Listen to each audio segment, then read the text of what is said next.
Olá, graça e paz do nosso Senhor Jesus para você que está nos acompanhando ao longo dessa série Comunidade Verdadeira.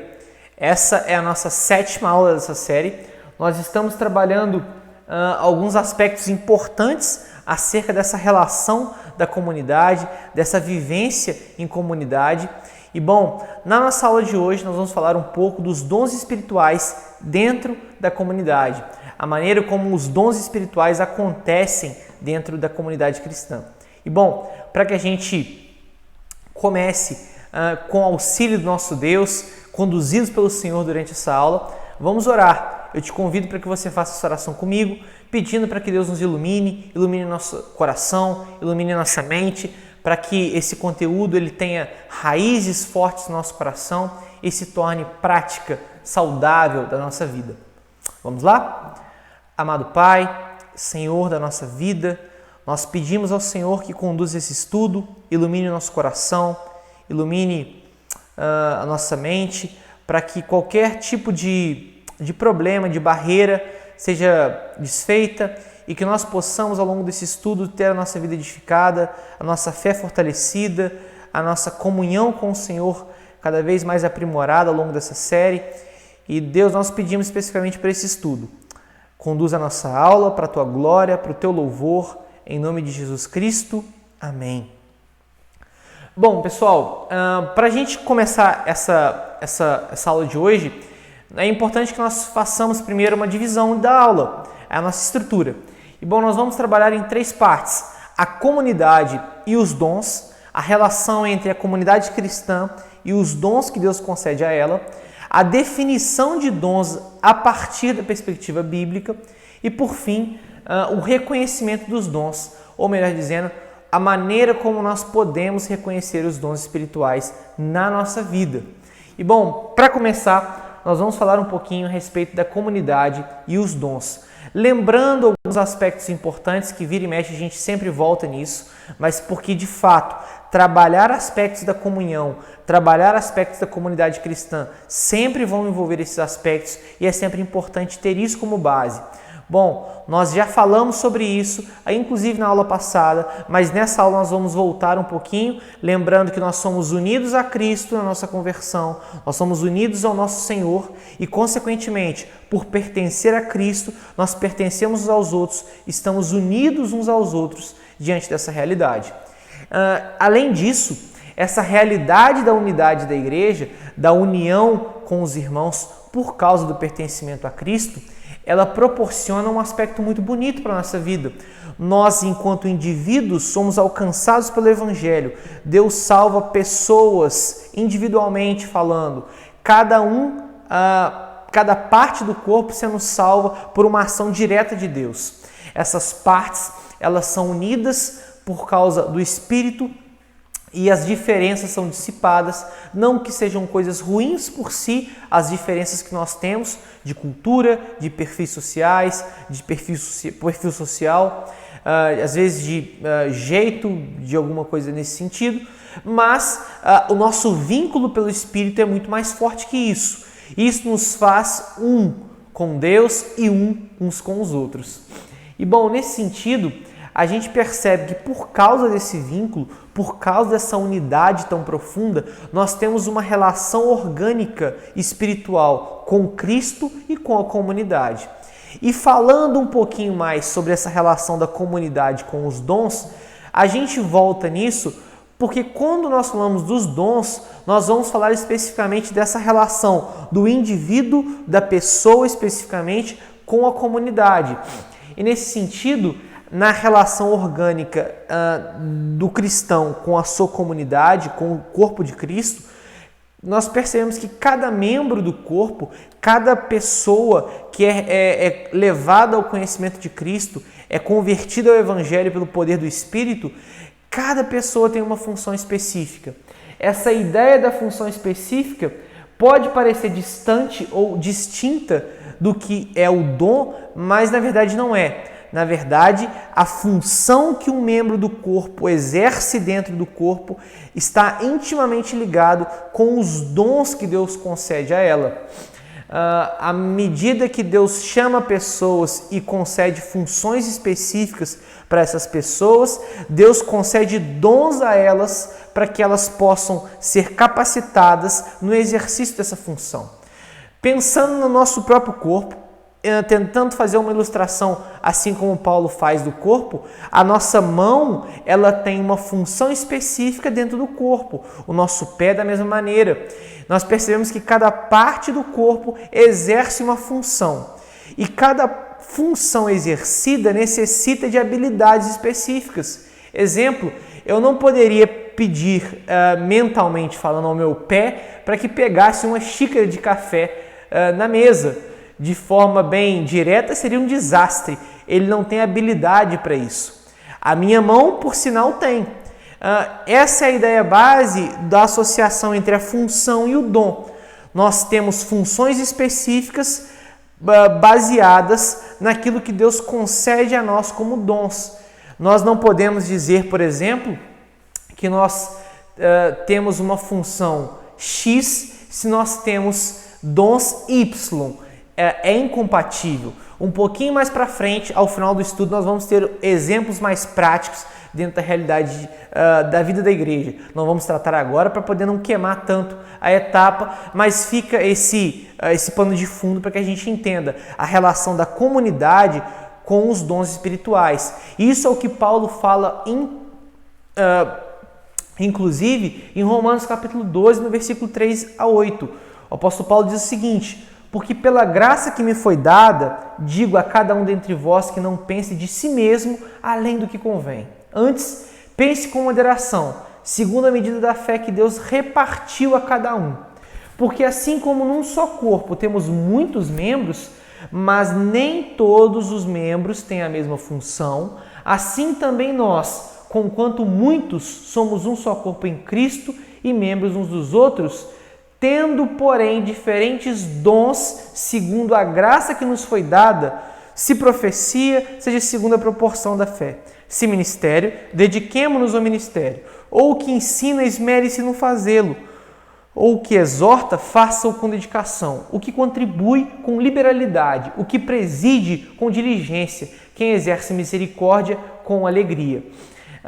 Esse texto de Paulo é fantástico porque ele faz uma associação importante entre as múltiplas funções, dizendo que nem todos os membros fazem as mesmas funções, ilustrando o pé não faz a mesma coisa que a mão. Porém, um pouquinho para frente, no versículo seguinte, ele diz: porém, diferentes dons segundo a graça que me foi dada. Ou seja, essa diferença de função está proporcionalmente ligada à diferença de dom que a comunidade necessita. Por isso, o mesmo caso acontece em Efésios 4, 11 e 16, quando o apóstolo Paulo ele vai falar acerca das diferentes funções, dos diferentes ofícios que aquela igreja, que as igrejas que estavam lendo a carta tinham como referência e a maneira como eles aconteciam para o benefício do corpo. O apóstolo Paulo vai dizer o seguinte: e ele, ou seja, o Senhor Jesus, mesmo concedeu uns para apóstolos, outros para profetas, outros para evangelistas e outros para pastores e mestres, com vistas ao aperfeiçoamento dos santos para o desempenho do seu serviço, para a edificação do corpo de Cristo, até que todos cheguemos à unidade da fé e do pleno conhecimento do Filho de Deus, a perfeita varonilidade, à medida da estatura da plenitude de Cristo, para que não mais sejamos como meninos, agitados de um lado para o outro e levados ao redor por todo o vento de doutrina, pela artimanha dos homens, pela astúcia com que induzem ao erro, mas, seguindo a verdade em amor, cresçamos em tudo naquele que é o cabeça, Cristo, de quem todo o corpo, bem ajustado e consolidado, pelo auxílio de toda a junta, segundo a justa cooperação de cada parte, efetua o seu próprio aumento, para a edificação de si mesmo em amor. Aqui, pessoal, a gente consegue perceber muito bem essa ideia de que Paulo trata a respeito da função específica no início desse trecho e ao final do benefício que isso é concedido à igreja justamente pelos dons que aqueles homens têm. Por isso, essa relação entre a função e o dom é importante para que nós entendamos justamente o aspecto que envolve o dom que Deus concede à sua comunidade. E isso é importante. Para que a gente entenda isso um pouquinho melhor e para que a gente consiga perceber essa relação da comunidade com os dons de maneira ainda mais profunda, nós vamos olhar agora a definição bíblica do que é o dom espiritual. E quando a gente fala definição bíblica, é de forma intencional. Nós podemos olhar para um dicionário do português, por exemplo, e perceber que a definição de dom ela pode estar até um pouco parecida, mas se você procura algum sinônimo da palavra dom, ele vai te dar talvez o talento, por exemplo, como um sinônimo. E nós vamos perceber ao longo disso que não é tão provável que isso aconteça pela perspectiva bíblica. Na verdade, isso não acontece, não é nem que é provável, isso não acontece. E bom, a primeira carta de Paulo aos Coríntios trata isso de maneira muito profunda. Aliás, o capítulo 12, o capítulo 13 e o 14, se você tiver um tempinho ao longo dessa semana, faça o exercício de fazer a leitura desses três em conjunto. Paulo gasta um tempo bem profundo ali, aliás, um papel, né, já que ele está escrevendo uma carta, de maneira bem intensa para falar acerca dos dons espirituais. E Paulo escreve essa carta à igreja de Corinto justamente para corrigir a ideia equivocada que eles tinham a respeito do que eram os dons espirituais. Era uma igreja problemática nesse sentido, que colocava alguns dons em evidência em detrimento de outros. Então eles entendiam dons espirituais de maneira completamente equivocada. E Paulo diz o seguinte, para corrigir esse equívoco: a respeito dos dons espirituais, não quero, irmãos, que sejais ignorantes. Sabeis que outrora, quando erais gentios, deixáveis conduzir-vos aos ídolos mudos, segundo erais guiados. Por isso, vos faço compreender que ninguém que fala pelo Espírito de Deus afirma anátema, Jesus. Por outro lado, ninguém pode dizer Senhor Jesus, senão pelo Espírito Santo. Ora, os dons são diversos, mas o Espírito é o mesmo. E também há diversidade no serviço, mas o Senhor é o mesmo. E há diversidade nas realizações, mas o mesmo Deus é quem opera tudo em todos. Nesse trecho, Paulo também está trabalhando um aspecto importante. Ele está chamando a igreja de Corinto a reconhecer a importância dos dons e a perceber que esses dons, por mais que sejam diferentes, têm uma mesma raiz, têm um mesmo aprofundamento. A mesma coisa acontece com os serviços que ele se refere, que são as funções que as pessoas, que os membros do corpo executam. E ele continua: a manifestação do Espírito é concedida a cada um visando a um fim proveitoso, porque a um é dada mediante o Espírito a palavra da sabedoria, e a outro, segundo o mesmo Espírito, a palavra do conhecimento, e a outro, no mesmo Espírito, a fé, e a outro, no mesmo Espírito, dons de curar, a outro, operações de milagres, a outro, profecia, a outro, discernimento de espíritos, a um, variedade de línguas, e a outro, capacidade para interpretá-las. Mas um só e o mesmo Espírito realiza todas essas coisas, distribuindo-as como lhe apraz, a cada um individualmente.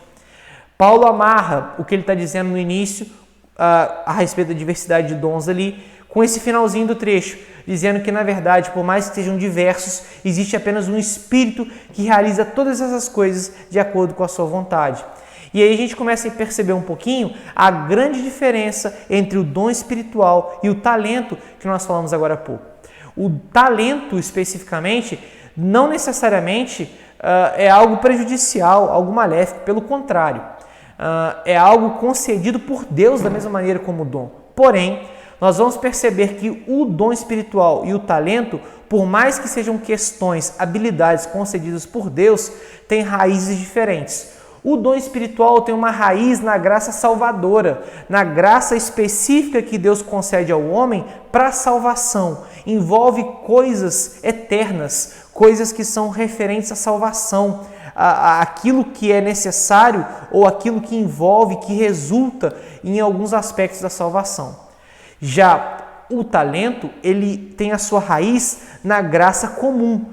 O que é essa graça comum, afinal? Bom, a graça comum é aquilo que Deus derrama sobre a humanidade, ou melhor dizendo, é a graça que Deus derrama à humanidade para que os homens não sejam tão ruins quanto poderiam ser, ou não tenham uma vida tão ruim quanto poderiam ter, por meio da sua graça. Essa graça comum é que capacita o homem, por exemplo, a descobrir questões científicas, a estudar questões filosóficas, a desenvolver questões artísticas. E isso faz parte da graça comum, que está intimamente relacionada com o talento. Mas percebam que são coisas diferentes, são raízes diferentes. Por um lado, nós temos o dom, que é uma habilidade concedida pelo Espírito Santo especificamente, por graça, após a conversão. Já o talento é uma aptidão que nasce, natural, que vem sendo desenvolvida ao longo da vida da pessoa, mas que não é algo que acontece após a conversão. É algo natural na vida da pessoa. Isso não no sentido que foge à graça de Deus, mas que é algo que não acontece sobrenaturalmente por causa da salvação. O talento, por exemplo, é quando nós olhamos um jogador de futebol ou uma criança que já nasce jogando bola como ninguém. E a gente fala, poxa, que talento aquela criança tem. Isso é uma aptidão natural. O dom é quando nós percebemos alguém que talvez tinha alguma dificuldade de falar em público, talvez tinha alguma dificuldade até mesmo de leitura, e quando essa pessoa é convertida ao Evangelho pela ação do Espírito, ela tem uma mudança de vida tal que ela começa agora a pregar o Evangelho publicamente, ela começa agora a fazer leituras bíblicas, a estudar as Escrituras e, por fim, se sente vocacionada ao ministério pastoral. Bom, percebam que existe uma distinção entre um e outro. O talento, ele nasce, ele acompanha a pessoa ao longo da vida por uma questão natural. O dom não. O dom é algo sobrenatural. É algo que vem por uma intervenção divina, justamente para que o seu nome, para que o nome do Senhor seja glorificado e para que a igreja seja edificada. O dom espiritual é usado exclusivamente para a glória de Deus e para a edificação da igreja. Já o talento, ele pode ser usado para autopromoção, para autoexaltação. Quantos famosos, artistas, jogadores de futebol não caem na cilada de olhar para o seu talento e perceber que nele existe fonte de prazer suficiente e fonte de inesgotável de satisfação? Esse é o grande perigo do talento, mas não que o talento seja alguma coisa ruim por si mesmo. Tanto que em alguns casos nós percebemos Deus concedendo dons, utilizando inclusive alguns talentos. Exemplo, algum indivíduo que se converte ao Evangelho, que é convertido ao Evangelho pela ação do Espírito e já tem uma predisposição ao estudo, a ideia de falar em público, e ele se sente vocacionado para o ministério pastoral. Ele recebe o dom da pregação do Evangelho, do anúncio público das Escrituras, mas ele já tem o talento envolvido ali.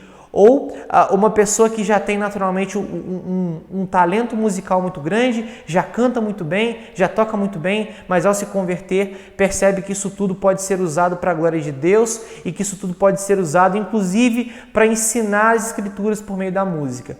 Ela recebeu um dom, mas que foi meio que encaminhado pelo talento, pela aptidão que ela já tinha. E muitas vezes Deus realmente faz isso. Ele utiliza um talento, uma aptidão que você tem por causa da graça comum e transforma isso após a sua conversão em um dom que resulta na glória de Deus e na edificação do corpo. Até aqui nós fizemos essa distinção para que a gente possa entender ainda melhor o que é de fato o dom. E a própria construção da palavra dom, no seu original, no grego, vai facilitar isso para a gente. Porque a palavra dom, no original, ela significa um favor imerecido, uma graça imerecida. E isso tem um porquê. A palavra dom, no grego, é carisma. Daí a gente percebe esses movimentos carismáticos que enfatizam os dons. Não sei se talvez você já teve a oportunidade de participar de um culto ou de uma reunião de uma igreja carismática e você percebe que ali existe uma ênfase nos dons. Daí vem essa ênfase.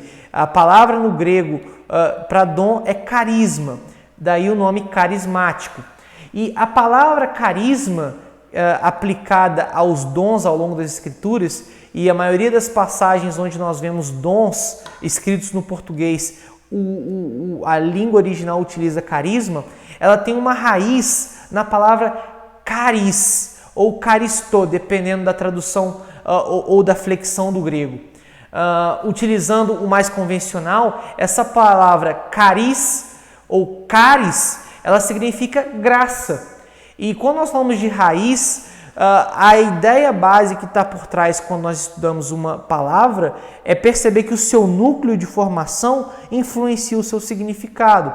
A palavra carisma ou carismático ou carismato, ou a palavra que nós utilizamos no original do dom, ela é formada, ela tem o seu núcleo na palavra caris, que significa graça. Ou seja, existe uma relação muito importante entre dom e graça. Existe algo ali na formação da palavra, intencionalmente utilizada por Paulo e por Pedro, quando utilizaram essas palavras, para poder explicar a origem ou a finalidade desses dons. O dom, como uma capacidade concedida gratuitamente por Deus ao seu povo, está associado a um favor imerecido. Justamente quando nós observamos essa palavra no original, isso fica até mais claro de ser percebido. Mas ainda assim, Leandro Lima, no seu livro Razões da Esperança, uma teologia sistemática muito concisa, mas muito profunda ao mesmo tempo, na página 455 ele vai dizer o seguinte: Deus capacitou a sua igreja com poderes extraordinários para que ela desempenhasse em unidade a sua missão de proclamação e testemunho perante o mundo, além do seu próprio crescimento espiritual. Ou seja, o dom é basicamente aquilo que Deus utiliza para capacitar a igreja no cumprimento da missão. Isso de forma imerecida, como um favor, como uma bênção para essa igreja. A igreja é edificada por meio dos seus dons espirituais.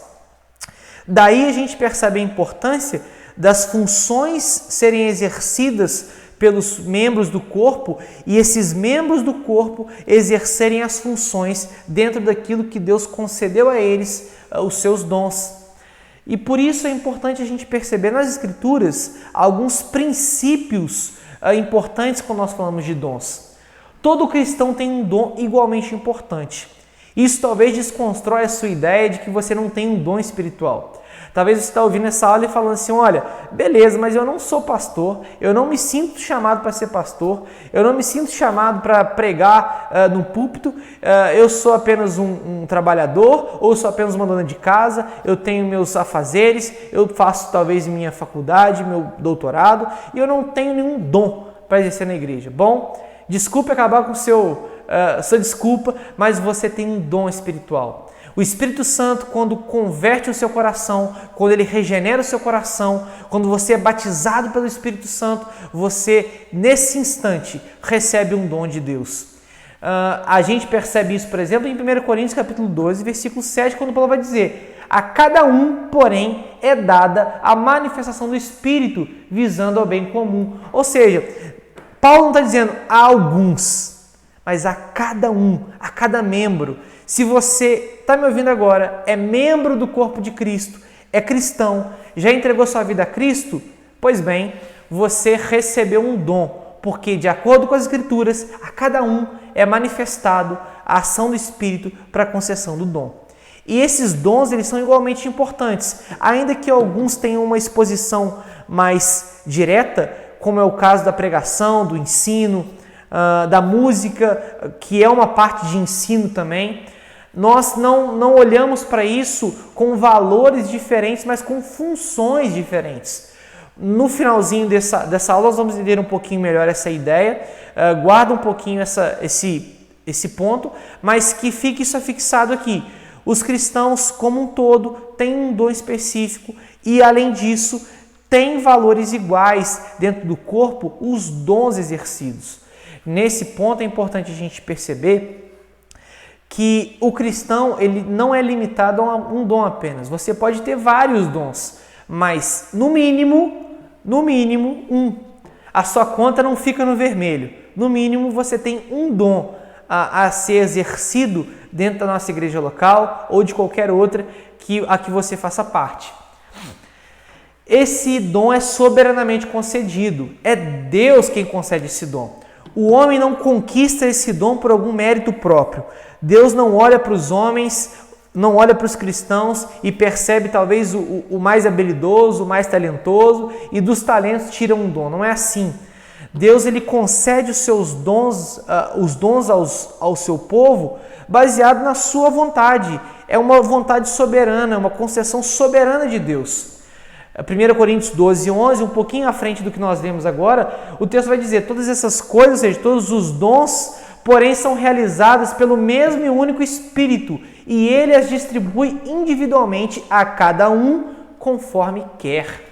Ou seja, existe uma vontade do próprio Deus de conceder dons aos homens, ao seu povo, aos cristãos, para que esses cristãos exerçam as suas funções.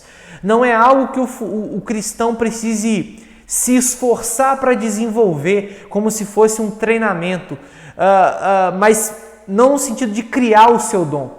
É claro que ele vai ter que desenvolver o seu dom, e nós vamos ver isso aqui um pouquinho para frente. Mas ele não precisa se esforçar para criar um dom. Deus já o deu esse dom. É uma questão soberana e é por graça.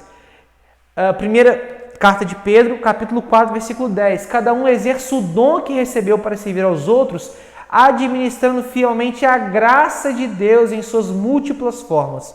Ou seja, a diversidade de dons é uma manifestação da graça de Deus que acontece de múltiplas formas. Ou seja, Deus ele mostra a sua graça para com o seu povo através da pregação, do cuidado hospitaleiro da diaconia, da junta diaconal, através do ministério de música, ensinando as doutrinas, as sagradas escrituras através da música e tocando nosso coração. Então percebam que a multiforme graça de Deus é exercida nos dons. Os dons acontecem por graça e não é por merecimento, como nós falamos aqui agora há pouco. Os dons acontecem para um propósito, para servir uns aos outros e para glorificar a Deus. Como nós lemos nesse trecho de Pedro e complementando com o que Paulo fala em 1 Coríntios, os dons acontecem para servir uns aos outros e para glorificar a Deus. Deus não concede dons ao seu povo para que os próprios indivíduos, os próprios membros, tenham como se exaltar a si mesmos, sem edificar ao corpo. Não, na verdade, o dom é especificamente para a glória de Deus e para que o corpo seja edificado. Existe uma relação direta ali entre Deus conceder o seu dom de forma soberana, por graça, para uma finalidade, para que o corpo seja edificado e para que ele seja glorificado, e não o indivíduo, o membro que exerce esse dom. Além disso, os dons devem ser exercidos ou devem ser usados com a fé em Cristo. Isso é importante para você que está ouvindo e talvez fique inseguro em executar aquilo que Deus chamou você para fazer, já te concedeu o dom e você tem medo, está inseguro. O dom ele tem que ser exercido à medida da fé que é em Cristo. Isso também nos dá uma baliza para que nós não possamos ir além daquilo que Deus nos chamou para fazer. Isso é um aspecto importante que Paulo está tratando aqui, em Romanos capítulo 12, para que nós fiquemos exatamente onde Deus nos chamou para ficar. Porque pela graça que me foi dada, digo a cada um dentre vós que não pense de si mesmo além do que convém. Antes, pense com moderação, segundo a medida da fé que Deus repartiu a cada um. Ou seja, Deus ele já comunica ao seu coração através do Espírito o dom, a maneira como ele quer te usar, e ele requisita, e na verdade ele exige de você que a sua fé não esteja em você mesmo. Você por você mesmo não é capaz de exercer esse dom da melhor maneira possível. Na verdade, ninguém é. O dom ele necessita exclusivamente do fortalecimento de Deus, e é por isso que a nossa fé no exercício dos nossos dons deve estar firmada em Cristo e não em nós mesmos. Além disso, os dons devem ser desenvolvidos e exercitados. Quando eu falei aquela questão da soberania de Deus, não significa que por nós não nos esforçarmos para termos dons no sentido do mérito humano, nós não possamos e não devamos nos esforçar diligentemente para desenvolver e cada vez mais exercitar os dons que Deus nos dá, nos comunica. Na verdade, é responsabilidade do membro do corpo de Cristo, do cristão, que ele desenvolva aquilo que Deus concedeu a ele. Não para que ele seja cada vez mais digno, como se fosse uma meritocracia, um mérito para ele, mas porque aquilo dali, além de ser um grande privilégio, é uma grande responsabilidade. É o que Paulo fala com Timóteo no capítulo 4, na primeira carta, no capítulo 4, do versículo 14 ao 15. Ele vai dizer: não te faças negligente para com o dom que há em ti, o qual te foi concedido mediante a profecia, com a imposição das mãos do presbitério. Medita essas coisas e nelas ser diligente, para que o teu progresso a todos seja manifesto. Ou seja, existe uma relação, aliás, existe uma conclusão em que nós nos desenvolvemos nos nossos dons.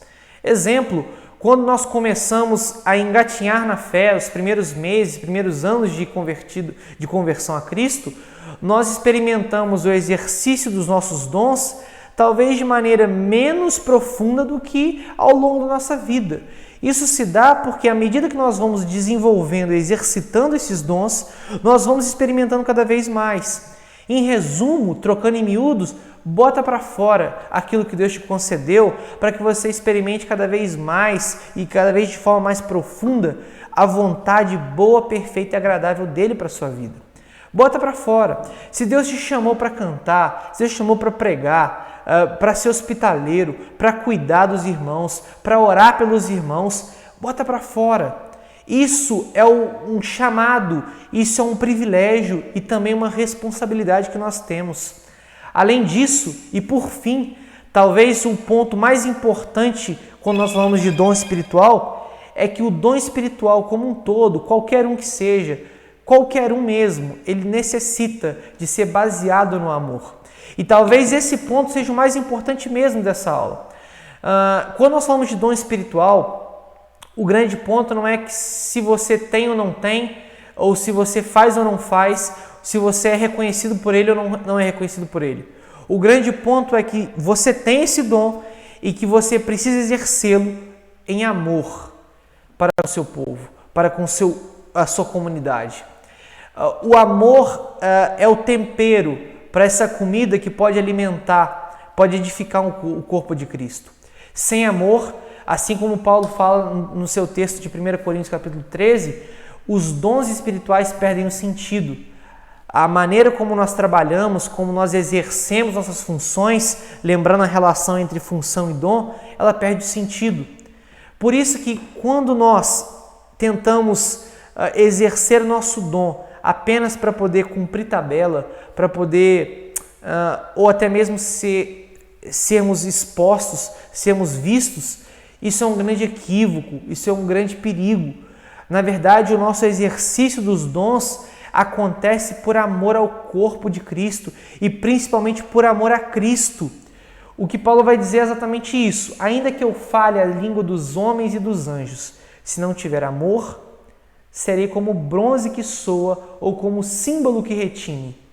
Ainda que tenha o dom de profetizar e conheça todos os mistérios e toda a ciência, ainda que eu tenha tamanha fé a ponto de transportar os montes, se não tiver amor, nada serei. E ainda que eu distribua todos os meus bens entre os pobres, e ainda que entregue o meu próprio corpo para ser queimado, se não tiver amor, nada disso me aproveitará.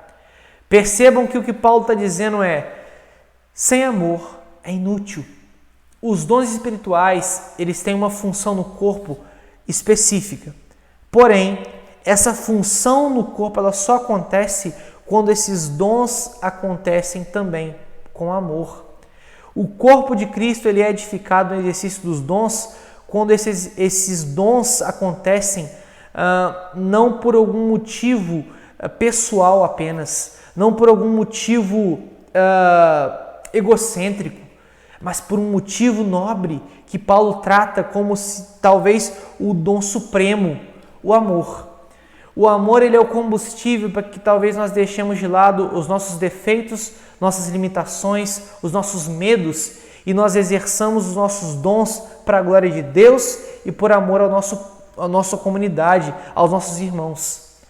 O amor é o combustível que impulsiona a nossa caminhada no desenvolvimento e no exercício da função que Deus concedeu à nossa vida como membros do corpo. Isso é importante demais para a nossa vida cristã. Saber que o meu dom deve ser exercido com amor muda a maneira como eu exerço ele.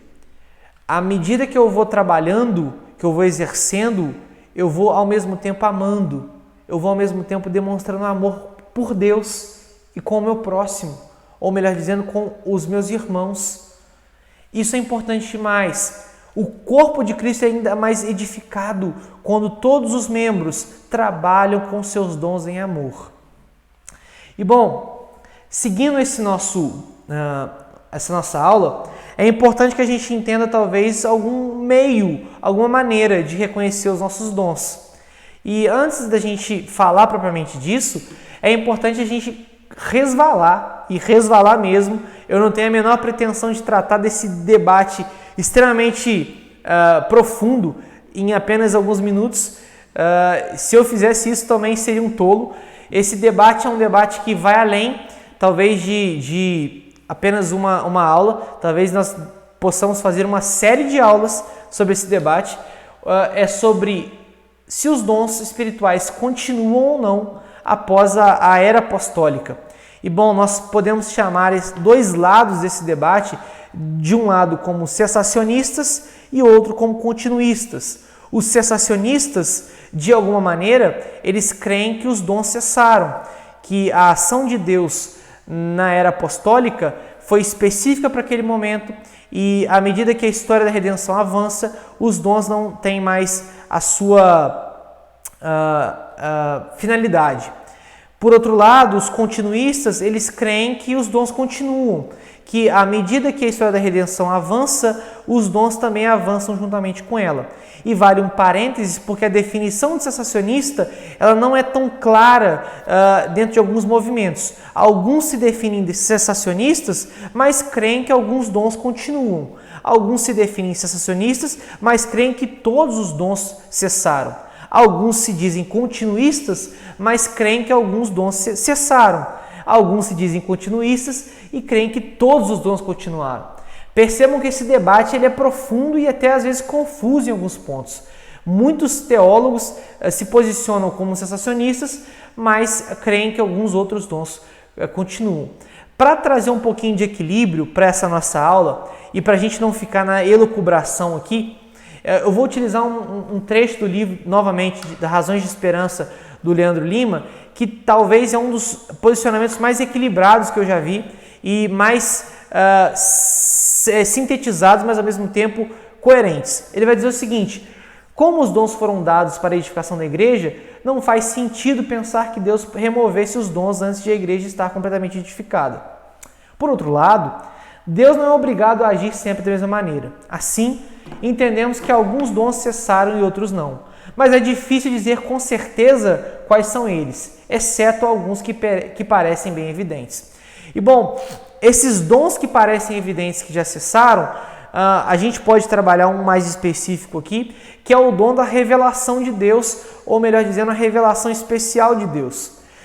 Nós temos um texto em Hebreus, capítulo 11, versículo 1, onde o autor diz claramente que, havendo Deus outrora falado de muitas maneiras para os pais, aos filhos, pelos profetas, pelos homens de Deus que recebiam revelação, hoje ele nos fala especificamente pelo Filho. Ou seja, existe uma razão pela qual a revelação de Deus para na era apostólica. Hoje nós não vamos receber nenhum cristão com o dom da revelação de Deus, no sentido de que ele recebe da parte de Deus uma mensagem autoritativa tanto quanto os livros bíblicos. Isso cessou. Isso de fato é um consenso no meio reformado. Não há possibilidade de ter um novo livro da Bíblia por uma revelação de um novo cristão. Ao exemplo disso, nós temos algumas religiões, principalmente a católica romana, que crê que os papas eles têm uma autoridade papal tão profunda e tão normativa quanto as escrituras. Eles, por um lado, acreditam nisso.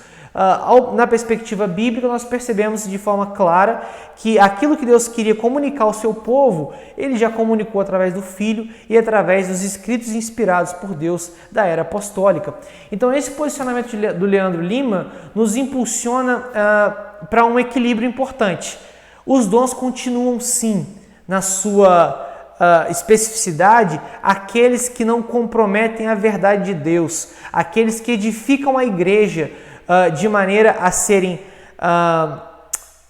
corroborantes, ou melhor dizendo, a serem auxiliadores da verdade já revelada. Se nós pudéssemos usar uma régua bem direta, qual dom cessou? Aquele que confronta a verdade do Evangelho, aquele que confronta a verdade das Escrituras.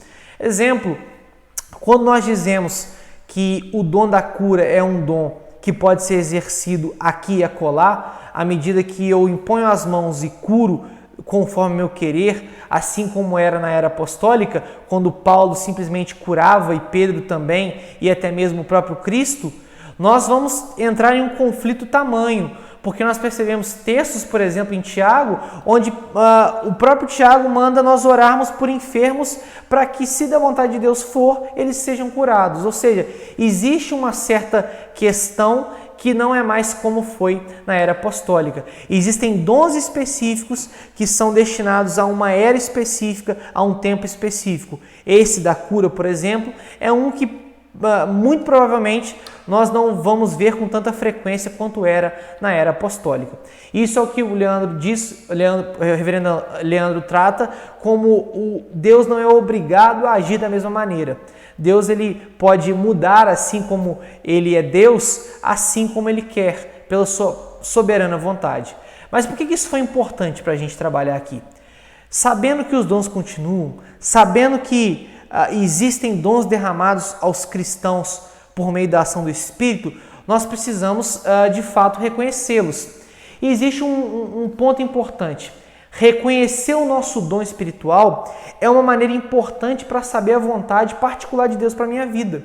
Como assim? Esse ponto, tratado no livro Comunidade Verdadeira, eu achei fantástico, porque de fato, apesar de ser uma questão experiencial, uma questão da experiência do autor, se encaixa muito bem, eu acho que na maioria da experiência de um cristão. Ele vai dizer o seguinte: na imaturidade cristã, os cristãos são conduzidos por indicações subjetivas da vontade de Deus. Ou seja, eles têm um lapso, eles têm talvez um impulso de uma vontade de Deus para a vida deles, que não é talvez explicada por nenhuma coisa objetiva, por nenhum argumento objetivo. Ele simplesmente sente que Deus mandou ele fazer aquilo ali. Ele simplesmente sente que Deus quer aquilo ali dele.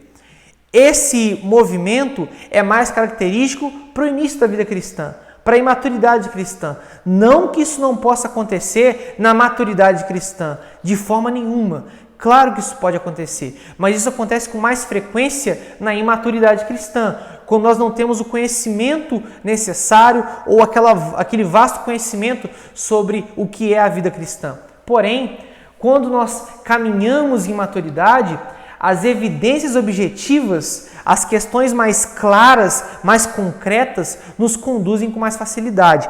E o que isso tem a ver com os dons espirituais? Imagina só que talvez você já tenha uma longa caminhada com Cristo, uma longa caminhada com Jesus, já é uma pessoa mais madura e já entende aquilo que Deus te chamou para fazer. E de repente você sente um impulso do nada, te chamando para fazer uma coisa completamente diferente daquilo que você já havia experimentado. Provavelmente você vai pensar 1000 vezes antes de entrar numa dessa. É a mesma coisa que você atirar no escuro. E à medida que nós amadurecemos na fé, essas decisões subjetivas, impulsivas, elas já não são mais tão saudáveis. Não que nós não tenhamos a intuição do Espírito, não é isso. Mas é que nós vamos ser fortalecidos por aquilo que Deus já fez ao longo da nossa caminhada cristã.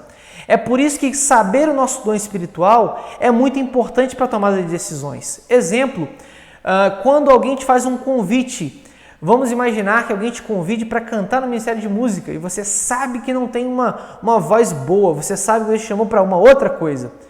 Talvez, se você sentir aquele impulso eu quero ir. Se você ainda for uma pessoa um pouco imatura, um pouco ali caminhando na fé, no início da sua caminhada, talvez você até vá, sentindo que talvez pode ser uma direção de Deus, apesar das questões objetivas que você tem, que você não canta bem. Que é o meu caso, por exemplo. Talvez se alguém me fizesse um convite desse, eu falaria, olha, com toda certeza, por mais que eu queira, eu não quero espantar as pessoas que vão me ouvir. Mas se você for uma pessoa um pouco mais madura, um pouco mais consciente do que Deus te chamou para fazer, baseado naquilo que é objetivo, baseado naquilo que já é concreto, você vai falar, olha, eu sinto muito, eu queria muito cantar, mas baseado naquilo que tudo que Deus já fez por mim, daquilo que tudo que Deus já me mostrou, Deus quer que eu faça outra coisa. Conseguem perceber que a maturidade na fé, ela é basicamente destinada para tomar decisões baseadas naquilo que Deus já fez ou que Ele revelou fazer pela sua palavra. Por isso que saber o nosso dom espiritual nos ajuda a nós não entrarmos em enrascada. A grande verdade é essa. Saber o nosso dom espiritual nos ajuda a evitarmos frustrações, decepções, feridas. E isso, pessoal, não é algo que a gente deva se envergonhar. Eu acho que qualquer cristão já tentou fazer alguma coisa pela qual não foi chamado. Se não todos, a grande parte. E isso faz parte da experiência do amadurecimento cristão. O importante, na verdade, é nós conseguirmos entender aquilo que Deus tem chamado a gente para fazer.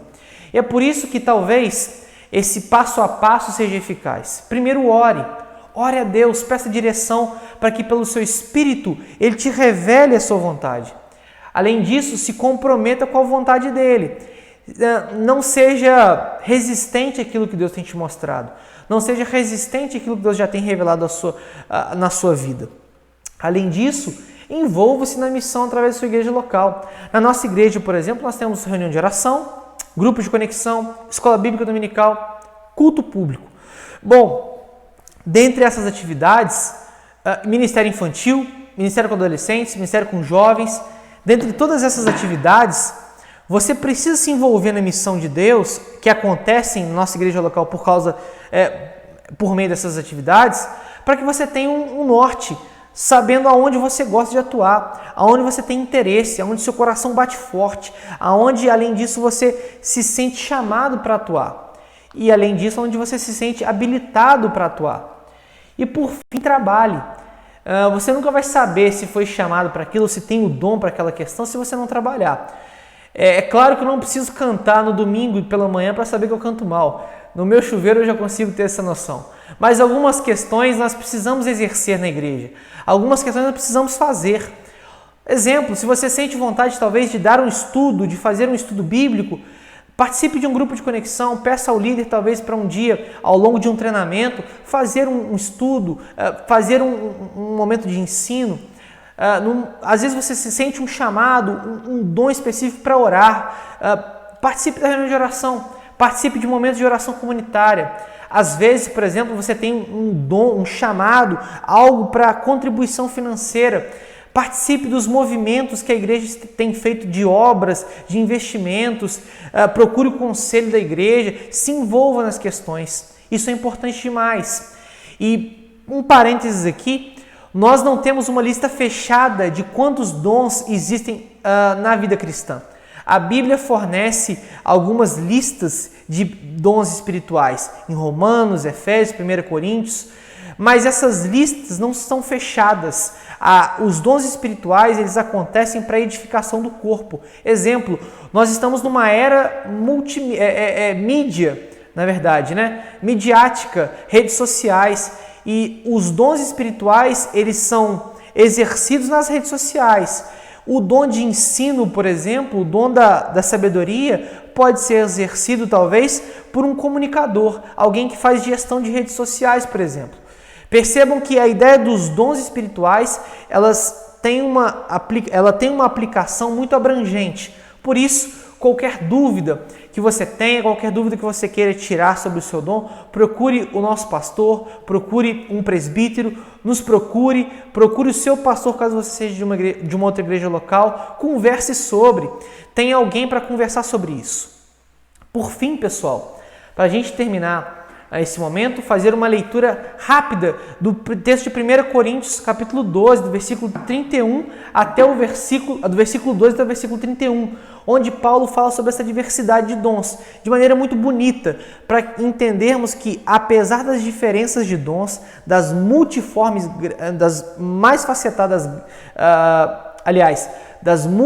da maneira multiforme que a graça de Deus pode se manifestar, os dons de Deus, os dons que Deus concede aos homens, têm um valor igual para o avanço do reino. Ele vai dizer o seguinte: porque assim como o corpo é um e tem muitos membros, e todos os membros, sendo muitos, constituem um só corpo, assim também com respeito a Cristo. Pois em um só Espírito todos nós fomos batizados em um corpo, quer judeus, quer gregos, quer escravos, quer livres, e a todos que nos foi dado beber de um só Espírito. Porque também o corpo é um, não é um só membro, mas muitos. Se disser o pé, porque não sou mão, não sou do corpo, nem por isso deixa de ser corpo. Se o ouvido disser, porque não sou olho, não sou corpo, nem por isso deixa de o ser. Se todo o corpo fosse olho, onde estaria o ouvido? Se todo fosse ouvido, onde o olfato? Mas Deus lhe dispôs os membros, colocando cada um deles no corpo, como lhe aprouve. Se todos, porém, fossem um só membro, onde estaria o corpo? O certo é que há muitos membros, mas um só corpo. Não podem os olhos dizer à mão, não precisamos de ti, nem ainda a cabeça aos pés. Não preciso de vós. Pelo contrário, os membros do corpo que parecem ser mais fracos são necessários. E os que nos parecem menos dignos do corpo, a este damos muito maior honra. Também os que nós não são decorosos, revestidos de especial honra. Mas os nossos membros nobres não têm necessidade disso. Contudo, Deus coordenou o corpo, concedendo muito mais honra àquilo que menos tinha. Para que não haja divisão no corpo, pelo contrário, cooperem os membros com igual cuidado em favor uns dos outros.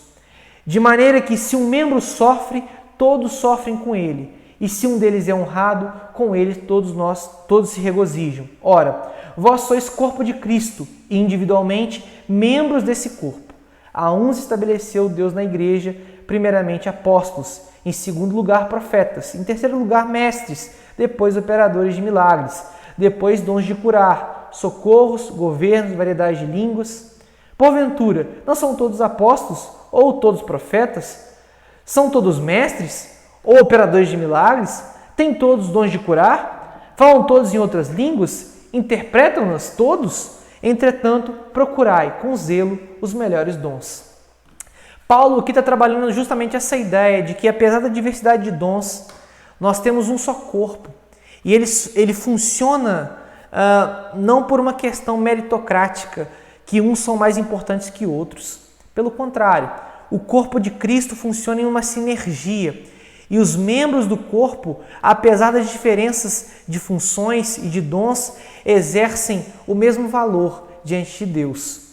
Por isso a pergunta que fica para você e para mim é: o que Deus tem lhe dado para fazer? Que oportunidades têm sido abertas para você? O que você tem sentido no seu coração que Deus tem te chamado para fazer? Além disso, que oportunidades têm se fechado de alguma forma? Isso é importante para a gente saber aonde Deus tem mostrado o nosso lugar. Dentre elas, quais você já percebeu que edificou o corpo realizando essa atividade? Exemplo, talvez em algum momento conduzindo um grupo, orando por alguém, aconselhando alguém, contribuindo financeiramente. Se você percebeu que isso edificou o corpo, procure se desenvolver nisso. Busque os seus dons espirituais para que o corpo seja edificado através da sua vida. Nós encerramos esse momento, essa aula, orando nesse final para que Deus nos revele a sua vontade particular para a nossa vida e nos use de forma especial para a edificação do corpo. Vamos lá? Senhor, nós oramos nesse final de aula pedindo que o Senhor, pela tua soberania e pela tua graça, nos conduza ao entendimento correto daquilo que o Senhor chamou a nossa existência, a nossa vida para realizar. Nos ajude, Deus, no entendimento correto do nosso papel na missão de Deus, na sua missão aqui na terra. Nos conduza para a tua glória, Deus. Nos conduza no entendimento correto dos nossos dons espirituais. Nos conceda sabedoria, nos conceda ousadia para o exercício desses dons. Essa é a nossa oração, Deus, confiando que o Senhor é o Deus soberano sobre a nossa vida e sobre os dons espirituais. Em nome de Jesus Cristo, amém. Bom, foi um prazer estar com você nesse momento. Te convido a assistir ao longo dessa série o desfecho da nossa série Comunidade Verdadeira. Fica aqui o meu abraço, que Deus te abençoe, que você tenha uma boa semana, guardada na graça, no poder, no amor do nosso bom Deus. Um grande abraço para você e para sua família e até a próxima.